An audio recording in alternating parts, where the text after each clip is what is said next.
Jirania Subdivision Communist Committee members gathered in front of Sadar Police Station in protest over the attack on CPIM party members. CITU State President Manik De, Radhacharan Debarma and others were present. On this day, while speaking at the public gathering, Gana Mukta Parishad member Radhacharan Debarma said,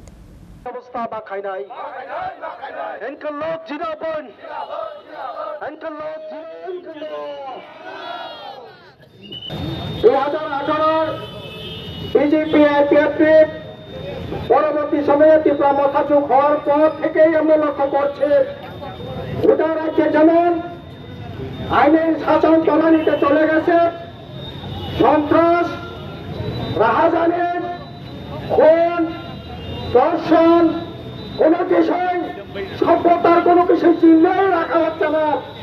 এইরকম অবস্থা গোটা রাজ্যে যেমন চলছে, তেমনি সবচেয়ে বেশি মাত্রায় জিরানিয়া মহকুমাতে এই আক্রমণের সীমা ছাড়িয়ে গেছে। আমরা লক্ষ্য করলাম 2018 নির্বাচনের পরে শুধু জিরানিয়া মহকুমাতে প্রায় 30-35টা বাড়ি ঘরে আগুন দিয়ে সেখানে আগুন দিয়ে জ্বালিয়ে দেওয়া হয়েছিল। তারপর এক এক করে জিরানিয়া পার্টি অফিস, যতগুলো পার্টি অফিস আছে সমস্ত পার্টি অফিসের উপর আক্রমণ। এইরকম অবস্থা আমাদের রাজ্যে কোনোদিনই ছিল না, কিন্তু বিজেপি আসার পর সেখানে কত মিষ্টি মিষ্টি কথা বলে, ওই কি বলে সুশাসনের সেখানে পানি শুনিয়ে কথা বলে সরকারে এসছে। মানুষের আশা ছিল হয়তোবা কিছু কাজ করবে, হয়তোবা শান্তিতে মানুষ সেখানে বসবাস করতে পারবে, কিন্তু আমরা দেখলাম কোথায় সেই শান্তির পরিবেশ। আজকে গোটা মহকুমা জুড়ে একটার পর একটা আক্রমণ। আমি এই 18 সাল থেকে হিসাব করে আপনাদের শোনাতে চাই না, এই রাজ্যের মানুষ সকলেই জানে। ইদানিং যা ঘটনা ঘটছে, আপনার এই কয়েক মাসেই যা ঘটনা ঘটছে, কতজন নেতা কর্মী, মহকুমা কমিটির মেম্বার, লোকাল কমিটির সেক্রেটারি, সাধারণ সাপোর্টার থেকে আরম্ভ করে তিন ধরনের আক্রমণ, দৈহিক আক্রমণ থেকে আরম্ভ করে ওই 5 বছরের শিশু পর্যন্ত বাদ যাচ্ছে না। কেন এরকমটা হবে?